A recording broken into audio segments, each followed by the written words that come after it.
지금 밖에 우리 수련회 6행시, 4행시 그리고 주제가를 이렇게 붙여두었습니다. 근데 참여율이 너무 작아가지고 스티커 한 몇 개만 붙으면 1등 될 것 같아요. 그래서 여러분들께서 좀 꼼꼼히 한번 살펴봐 주시고 꼭 스티커로 이렇게 투표를 해주시면 좋겠습니다. 여러분들이 부를 찬양이 거기에 있고요. 그 다음에 6행시, 4행시 중에서도 잘된 부분을 또 이렇게 게시를 한번 하려고 합니다. 그래서 여러분 엄중하게 이 정도야 뭐 이러면서 비웃지는 마시고 정말 대단하다 이렇게 감동을 하면서 좀 붙여주시면 좋겠습니다. 요즘 감동받을 일이 세상에 좀 많이 없는데요. 그래도 좀 여러분 6행시, 4행시 또 지어놓은 우리 가사 바꿔놓은 내용들 보면 힘이 날 겁니다. 수련회 꼭 가야 되겠구나 그런 마음이 드실 텐데요. 꼭 참여해 주시면 감사를 드리겠습니다. 다른 강구들은 주보를 참조해 주시면 좋겠습니다. 말씀을 보도록 하겠습니다. 영화를 보면 주인공이 위기에 빠졌을 때 여러분 한 번씩 그런 장면들 보면 꼭 이렇게 되잖아요. 주인공이 범인이나 그리고 악당에게 이야기를 시키죠. 왜 나를 죽이려고 하느냐 이러면 악당이 굉장히 자랑스럽게 그죠?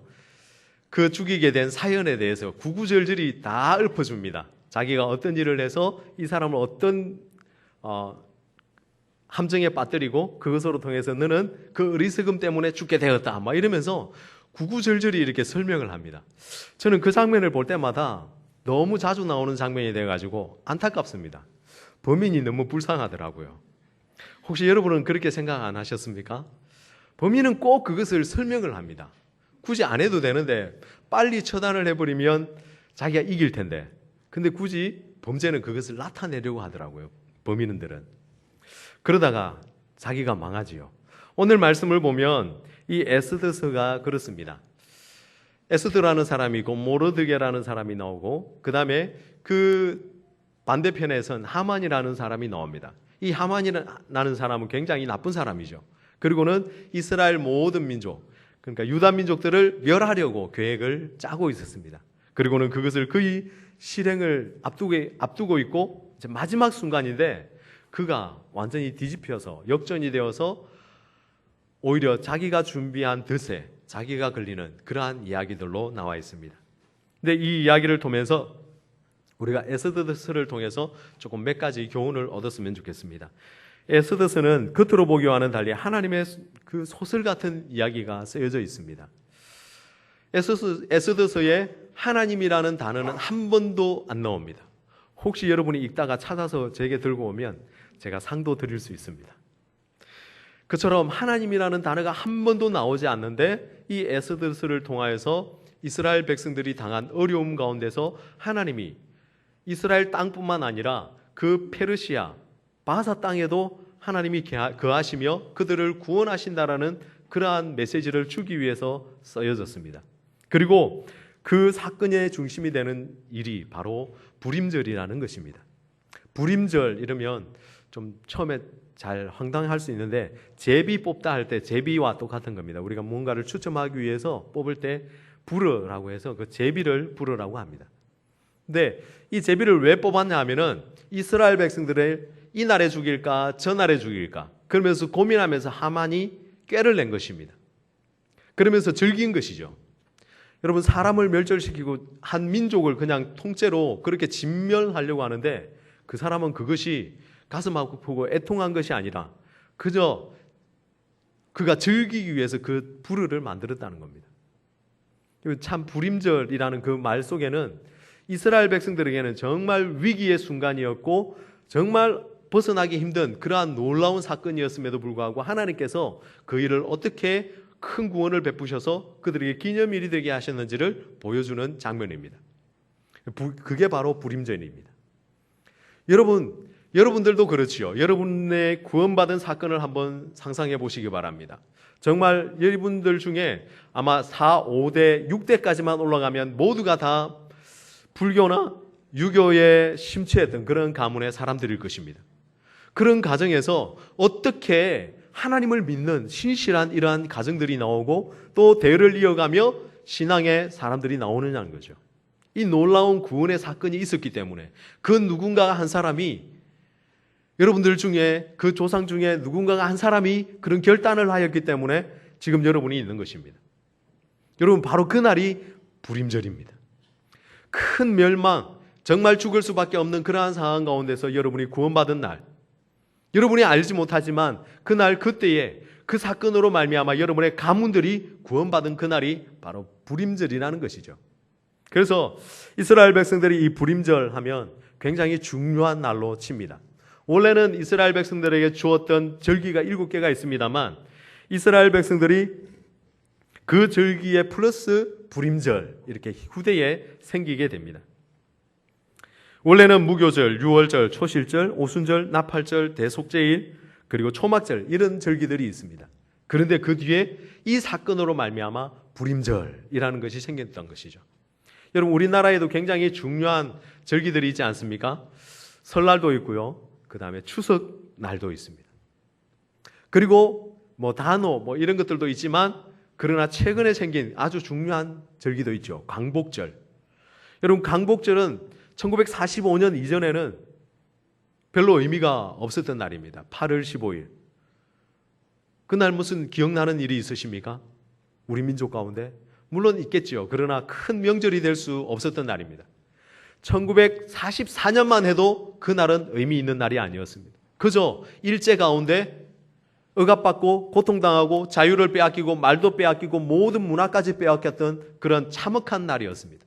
그런데 45년 8월 15일 그날은 새로운 날이 되었다는 겁니다. 새로운 역사가 열렸고 새로운 놀라운 구원이 임했던 그러한 날이죠. 그래서 그날을 광복절이라 그러고 기념을 하고 있는 것입니다. 이 이스라엘에게도 이 불임절은 바로 그날과 같은 날이라고 볼 수 있습니다.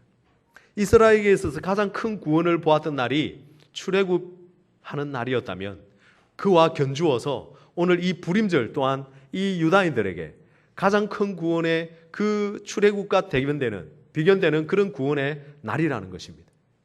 모두가 죽을 수밖에 없었던 상황입니다.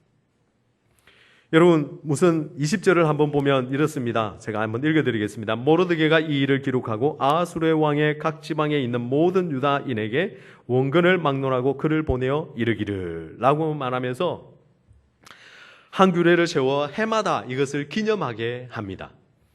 그 아하수르의 왕이 다스리던 시대는 역사적으로는 크세르크세스라고 합니다. 한 486년 이때의 어떤 BC 486년 이때의 시대입니다. 그런데 그 시대 가운데 이 모르드게가 명을 내려서 불임절을 지키게 했다라는 것이죠.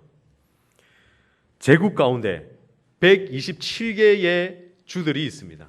여러분, 어마어마한 땅들입니다. 미국보다 아마 더 컸을지도 모릅니다.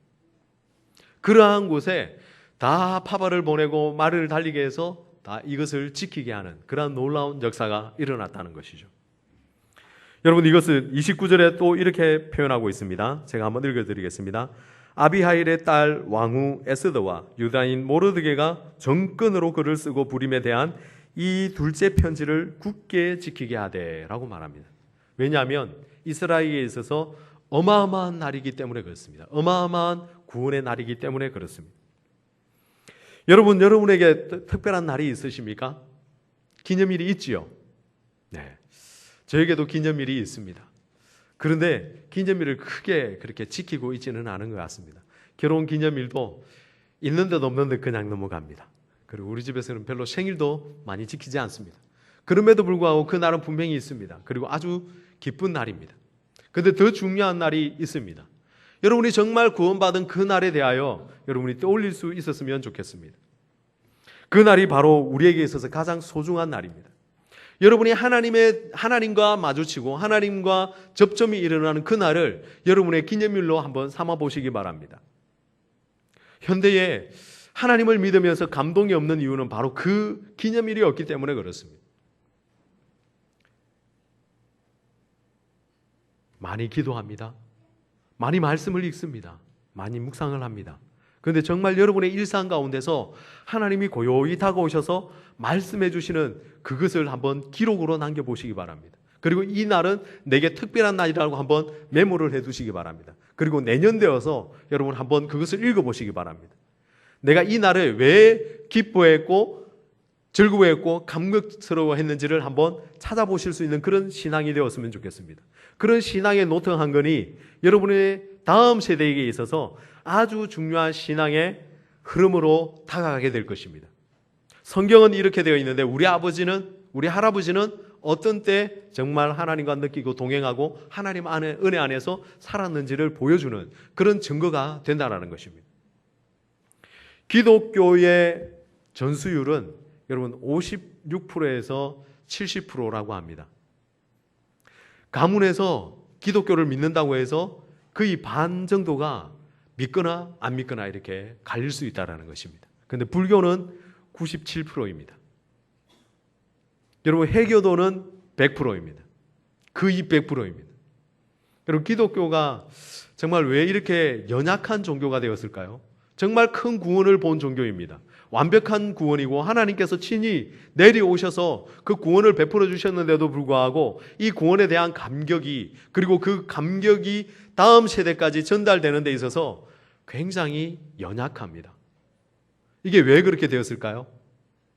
내 신앙에 대한 고백이 없기 때문에 그렇습니다. 기념일이 없기 때문에 그렇습니다. 모르드게는 그랬습니다. 알았습니다. 에스더도 알았습니다. 이 날이, 오늘은 이 날 정말 중요한 날이고 큰 구원이 있는 날이지만 1년 뒤에, 아니 우리 구원을 받았던 이 세대가 지나고 난 다음 세대도 그 불임절이 의미 있을까를 생각했던 것입니다. 그리고는 철저히 조서를 내리고 또 계속해서 반복되어지도록 절기를 만든 것입니다. 여러분의 가정에 그런 날이 좀 있었으면 좋겠습니다. 그저 누구께서 돌아가신 날, 누구께서 태어나신 날, 이런 날들은 중요하게 생각하면서 정말 우리가 하나님께서 베풀어 주신 구원의 날에 대한 개념은 우리 가정이나 우리의 신앙에 있어서 별로 그렇게 크게 기록하지 않는다는 것입니다. 그날 그때 잠깐 감격받은 것으로 지나쳐버립니다. 여러분 청년들이요, 수련회를 가면 어마어마한 기도의 역사가 일어납니다. 그리고 정말 그들의 눈물 흘리며 뜨겁게 찬양하는 모습, 여러분이 아마 교회에서는 거의 보기 드물 것입니다.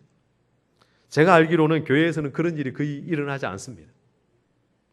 왜 그럴까요? 그곳에 수많은 청년들이 모여서 기도합니다. 그리고 말씀이 주어집니다. 그리고 그때에 통곡도 일어나고요, 회개도 일어나고요, 콜링할 때에 어마어마한 청년들이 앞으로 나와 하나님 앞에 헌신을 다짐합니다. 그런데 중요한 것은 그때 그렇게 하는데 지나고 나면 다 거품이듯이 사라져버립니다. 수련회를 지나고 나서 한 달만 지나면 그들의 모든 열정은 싸그리 식어집니다. 하나님 앞에 헌신하지 않습니다. 하나님의 일을 위하여서 애쓰지 않습니다. 아무것도 하지 않습니다.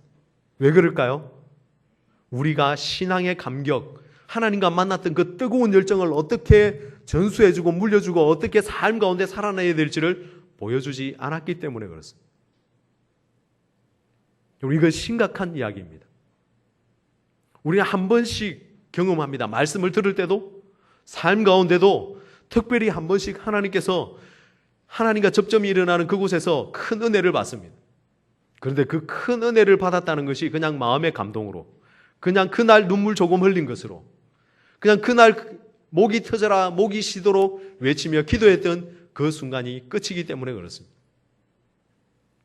다음 세대에게 그 신앙이 전수되지 않습니다.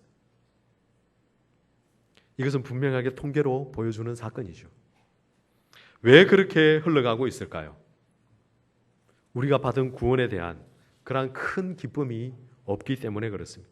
그래서 모르드게는 이스라엘 백성들을 향하여서 이렇게 말합니다.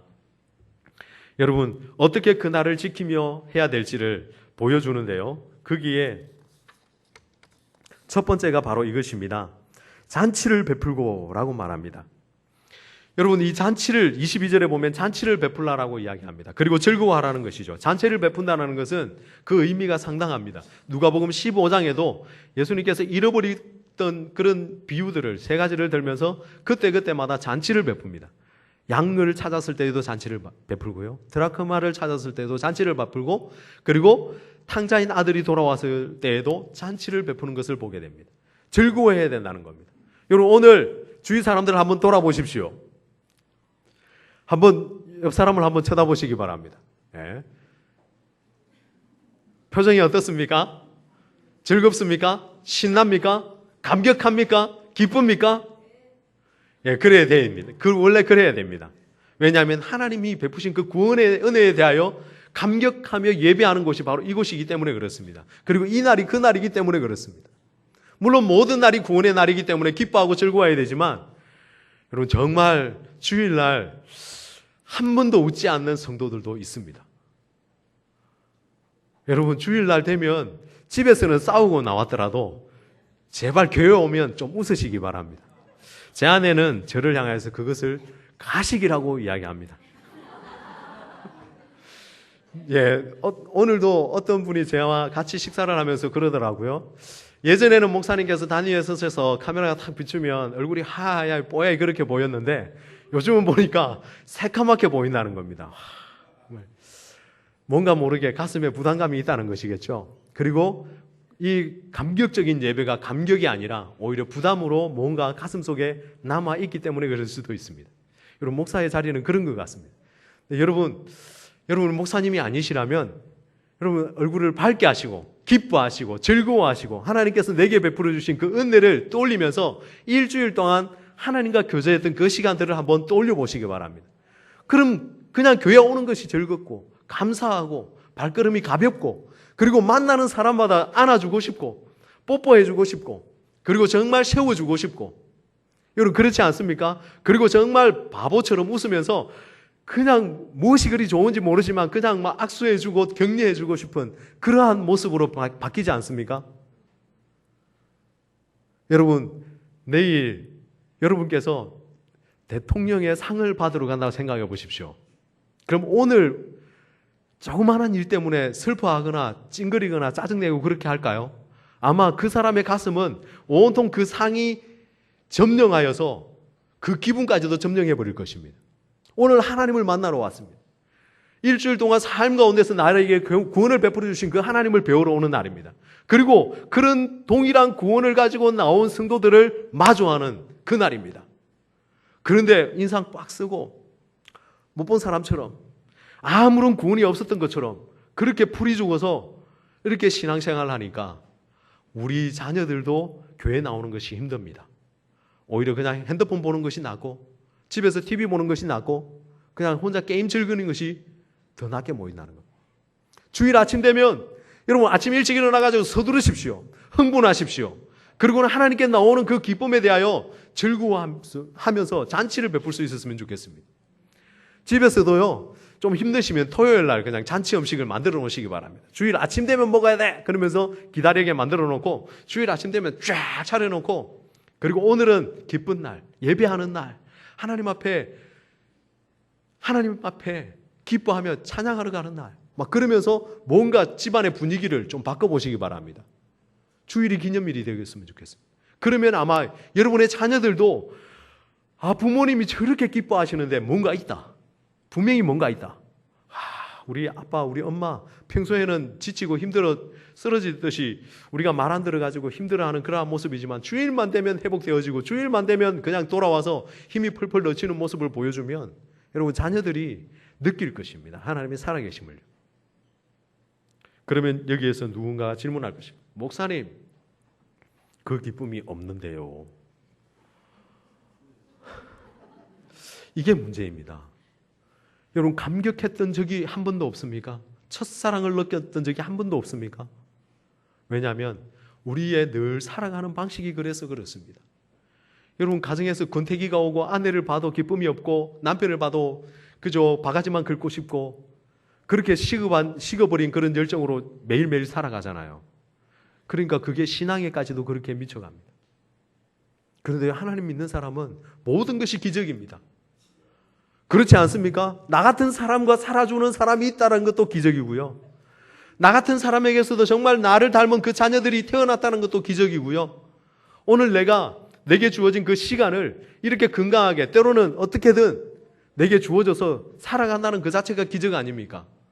오늘 하루하루가 기적이고 하나님이 베푸시신 그 구원으로 말미암아 우리가 살아가는데 그것에 대한 깊은 통찰이 없기 때문에 감격할 조건이 없고 감사할 조건이 없고 기적을 한 번도 맛보지 못했다라고 이야기를 합니다. 여러분, 이스라엘 백성들도 그럴지 모릅니다. 불임절이 있기에 아마 이 이야기에 주된 사람들은 모르드게와 그리고 에스더입니다. 아마 백성들은 잘 알지 못했을 것입니다. 그런 위기가 닥쳤는지도 알지 못합니다. 그들에게는 불현듯 그냥 갑자기 어떤 존경하는 사람이 모르드게가 금식을 선포하고 기도하라라고 이야기합니다.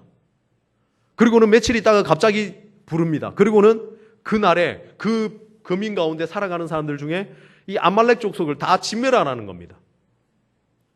그래서 그냥 진중에 있는 사람들을 다 죽입니다. 여러분. 7만 5천 명도 죽이고요. 그 수상궁행 옆에 주위에 살아가고 있는 사람들 첫날에는 500명, 그 다음 날에는 300명, 그리고 하만의 아들 10명, 그리고 하만도 그 자리에서 목매달아 버립니다. 그 나무에 달아버립니다. 여러분, 그런 일들이 갑자기 일어납니다. 이게 뭔 일이고? 여러분, 알지 못하면 그럴 수 있죠. 근데 정말 그들이 당했어야 될 그 자리, 그들이 바라보고 있는 그 시체, 그것이 나였었다라고 생각한다면 끔찍하잖아요. 그런데 그런 기쁨의 날을 맞이하는 것입니다. 사실은 이렇게 진행되었다라고 공포하는 것이죠.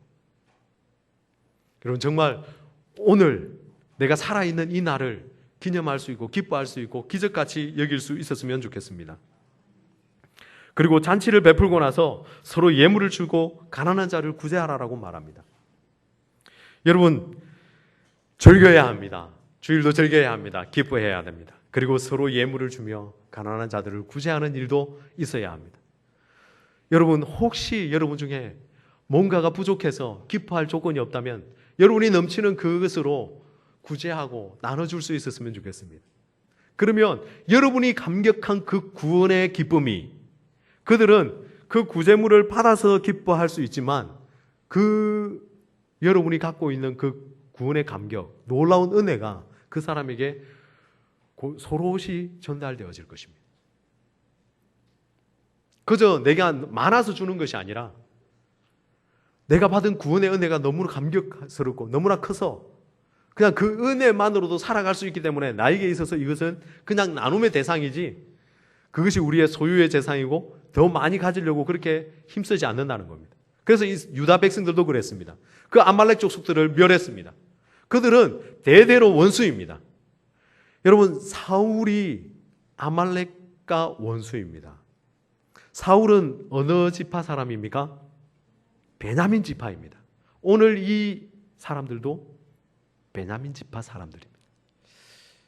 모르드게 그리고 에스더. 여러분, 대대로 원수 같은 자들입니다. 이들이 출애굽하여서 가나안 땅에 들어갈 때에도 이들은 전쟁했던 사람입니다. 이스라엘과는 극과 극입니다. 근데 그날 하나님께서 놀라운 구원을 베풀어 주시는 사건이 거기에서 일어나고 있는 것입니다. 여러분, 이것을 보면서 정말 그들은 감격했고 예물을 나눔에 있어서 즐거워합니다. 그리고 진중에 있는 그 아말렉을 다 멸하고 나서 그들은 그 아말렉 족속의 재물에는 손대지 않았다. 이렇게 성경은 증언하고 있습니다. 그들의 재물 필요 없다는 겁니다. 그리고 그것을 위해서 싸우지 않았다는 겁니다. 그들이 오랜 그 원수 같은 일들을 겪으면서 이제는 하나님께서 베풀어 주신 그 구원으로 만족하고 있다는 겁니다. 오히려 이것은 성전이 되어버린 것입니다. 여러분, 오늘 우리가 누군가에게 우리 욕심으로 살아가는 사람이 아니라 그저 하나님께서 베풀어 주신 구원의 간격으로 말미암아 기뻐하고 즐거워하는 그러한 삶이 살아갈 때 우리는 놀라운 그 구원을 보게 될 것입니다. 이 날은 유대인들만의 그리고 그 백성들의 사건만은 아닙니다.